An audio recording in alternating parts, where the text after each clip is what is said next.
Drage gledalke, spoštovani gledalci, dober večer. Sem Bojan Požar, vi pa gledate oddajo WW Faktor. In kot že veste, resnica boli, komentarji še bolj, pa ni vseeno, kdo kaj reče. Neverjetno, ampak resnično. Oddaja WW Faktor je postala prva televizijska oddaja samostojne Slovenije, ki jo je sodišče na zahtevo dveh slovenskih bogatašev, zakoncev Ize in Sama Logina, prepovedalo, še preden je bila sploh posneta, kaj šele predvajana. Saj kot veste, predvajamo v živo. Morda je to celo edini takšen primer na svetu. Nikaj, oddaja, ki jo pravkar gledate, že po nekaj mesecih predvajanj prihaja v zgodovino. Vsaka medalja ima dve plati. Vsak politik ima najmanj dva obraza. Mi vam jih pokažemo, vi pa se odločite. Kdo si zasluži drugo priložnost in kdo ni več faktor. Ker resnica boli. Komentar je še bolj. In ne pozabite. Ni vseeno, kdo kaj reče. No, današnja oddaja ni prepovedana in danes bomo za vas komentirali veliko vrnitev Damjana Damjanoviča, direktorja Slovenske filharmonije, in potem v drugem delu oddaje disharmonijo slovenske zunanje politike. Na koncu oddaje pa bomo videli današnji sodni razplet zloglasnega sodnega primera Milka Noviča, domnevnega morilca Janka Jamnika, pokojnega direktorja Ljubljanskega kemijskega inštituta. Z menoj sta danes naša stalna komentatorja, odvetnica Lucija Šikovec-Ušaj in pisatelj ter direktor založbe Beltrina Mitja Čander. Lepo pozdravljena, Lucija, Mitja. Mitja, se bo spomnil, pred nekaj tedni smo v tej oddaji, pred nekaj tedni v tej oddaji gostila Damjana Damjanoviča.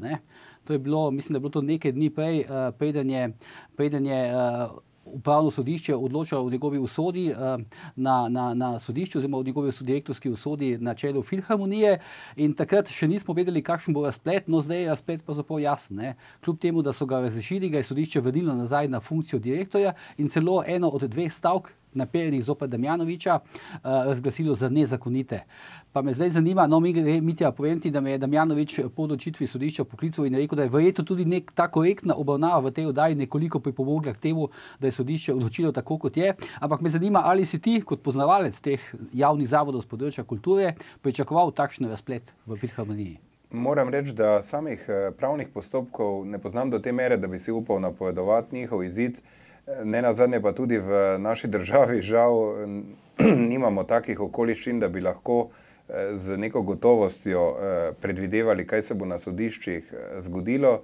Vsi vemo, da se lahko ob enakih okoliščinah zgodijo stvari včasih tako, včasih drugače, tako da tega nisem pričakoval ne tako, ne drugače. Mislim pa, da je velik problem vse skupaj za samo institucijo, Slovensko filharmonijo, ki je vendarle ugledna in častitljiva institucija, ki pa je skozi cel ta proces razreševanja direktorja, stavke, medsebojne prepire ljudi, ki se ne nazadnje dolga leta medsebojno dobro poznajo in ki so verjetno v preteklosti dobro sodelovali, izgubila veliko svojega ugleda in prepričan sem, da tudi kar precej poslušalcev, ljudi, ki hodijo na njihove koncerte in ne nazadnje tudi številne verjetno poslovne priložnosti, ki bi jih lahko v bližnji prihodnosti zagrabila. In mislim, da je cela ta zgodba znak ene globoke krize javnega sistema na področju slovenske kulture, torej sistema javnih zavodov, ki niso bili reformirani že 30 let, ki živijo torej še vedno z enako zakonodajo, z enakimi pogoji delovanja, kot so delovali v 80-ih letih, in vse skupaj je rečeno preprosto navaden dizaster za slovensko kulturo in v očeh nekih zunanjih opazovalcev kaže, kot da gre za eno, da rečem, eno skupino nekih norcev, ki se med sabo prepirajo in ki na koncu koncev... Za ne preveč visoke plače, ne? Za nekakor ne preveč visoke plače, ampak vendarle gre za resno institucijo, ki bi morala delovati v nekih mirnih in normalnih okoliščinah, tako pa vse skupaj zgleda kot nek prepir starih kolegov, starih prijateljev, ki so se prenajedli belega kruha.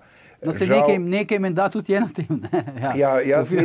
Jaz mislim, da bo potrebno vse skupaj nasplošno v slovenski kulturi prevetriti, začenši z direktorji, ki bodo verjetno morali imeti omejene mandate, mogoče 2 mandata, da se bo malo prevetrilo vodenje, kajti še tako dober direktor po nekem času verjetno pride v konflikt z okoljem.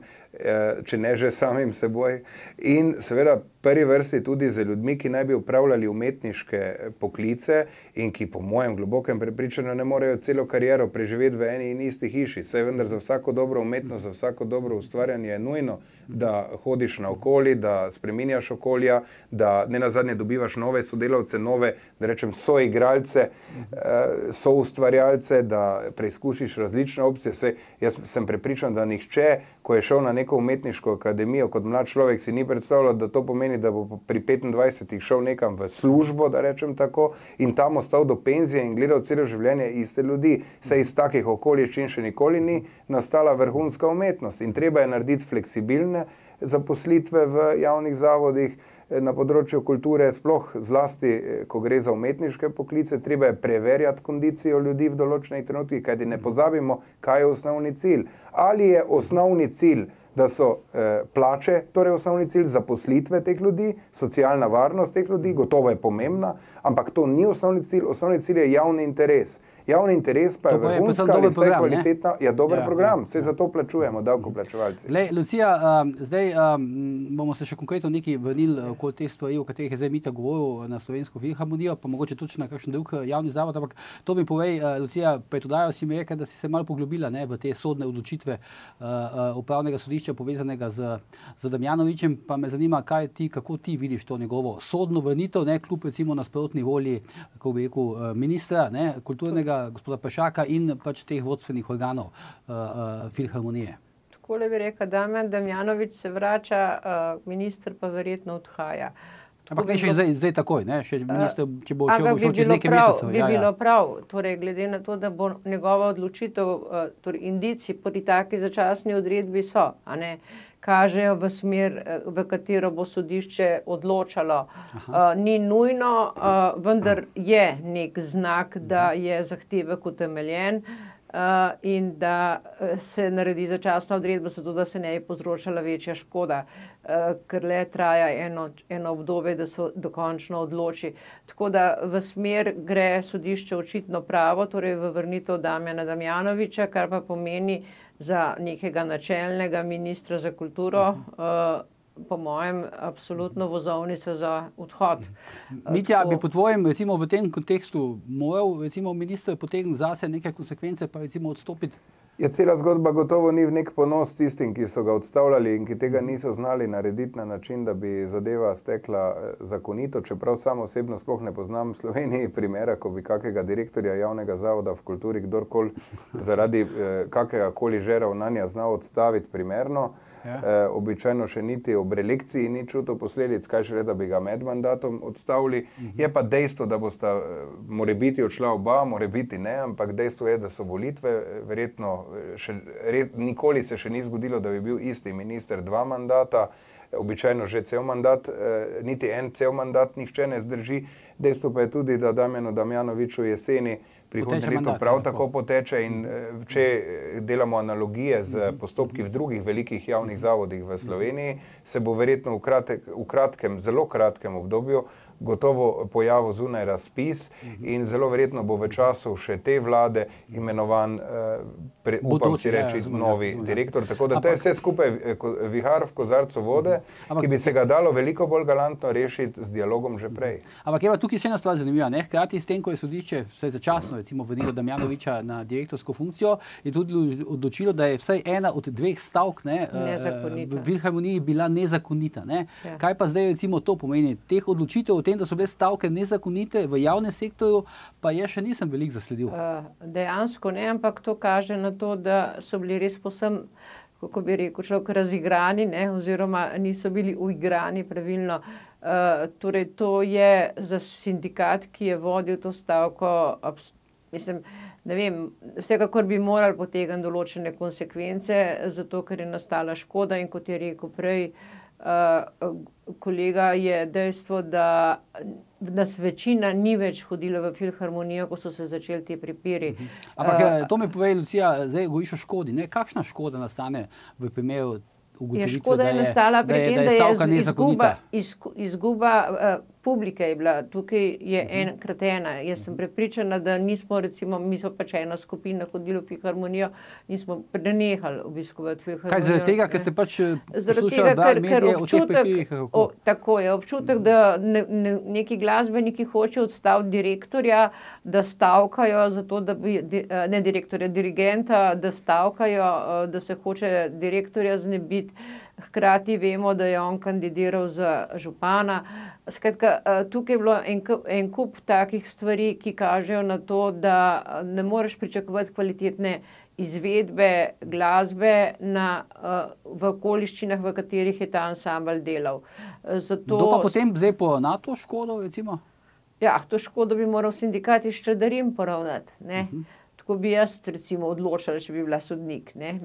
Ampak, ne vem, ne bi dala glave v ogenj za tole, oziroma roke. Ampak, torej, vsekakor je dejstvo, da je etapna zmaga na strani Damjana Damjanoviča, da bi se nekdo moral zelo, zelo posuti s pepelom že zdaj. Ampak to, Mitja, recimo ti pač si neki insider, ne, v teh javnih zavodih kulture, to mi povej, kako zdaj recimo lahko takšen direktor, ne, kot je recimo Damjan Damjanovič, zdaj ne gre pač karkoli si mislimo o njemu, recimo v tem konkretnem primeru, po vseh teh spopadih, ne, to so zdaj trajali skoraj že več kot leto dni, 2 leti se mi zdi celo, ne, po vseh teh stavkah, zakonitih, nezakonitih, kako zdaj on lahko spet recimo dela v tem kolektivu? Ja, vsekakor je to neka situacija, ki nikakor ne more biti produktivna.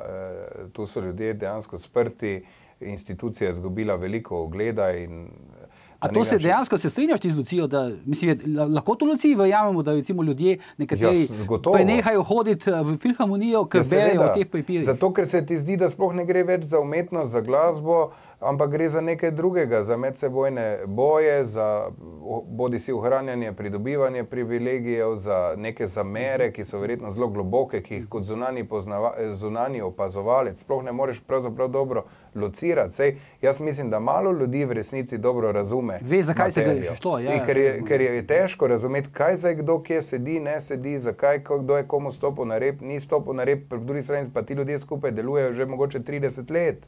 In se človek vpraša, kako so pa prej skupaj lahko sodelovali, zdaj pa ne morejo, zdaj gre pa za neke zamere. Ne nazadnje gre tudi za to, da bo treba jasno opredeliti, kaj so pričakovanja v javnih zavodih od umetniških kolektivov in tudi seveda od samih ustvarjalcev in mogoče omogočiti boljša nagrajevanja tistih, ki so res produktivni, hkrati pa od njih zahteva, da se posvetijo svojemu poslu, ne pa da zdaj marsikdo jemlje službo v javnem zavodu, kar se same ustvarjalnosti tiče kot nekaj, kar pač mora narediti za svojo socialno varnost, zraven tega se pa ukvarja s številnimi gažami izven javnega zavoda, kar je ob trenutnih plačah seveda na nek način razumljivo. In potem ljudje koeksistirajo, drug drugemu omogočajo neke male privilegije, potem ko pa se ta igra nekje zaključi, pa seveda je nekdo poreže, začne problem. Rezati, Ja, ampak seveda tudi ko poreže, je to pravzaprav sprejeto kot anomalija, ne pa kot nekaj normalnega, kajti celoten sistem javnega sektorja v kulturi ni narejen na način, da bi bila jasna naravnanost na rezultate, ne pa na socialno varnost oziroma na plače. Ko se bo ta fokus spremenil, ko bo jasno, da mi kot državljanke in državljani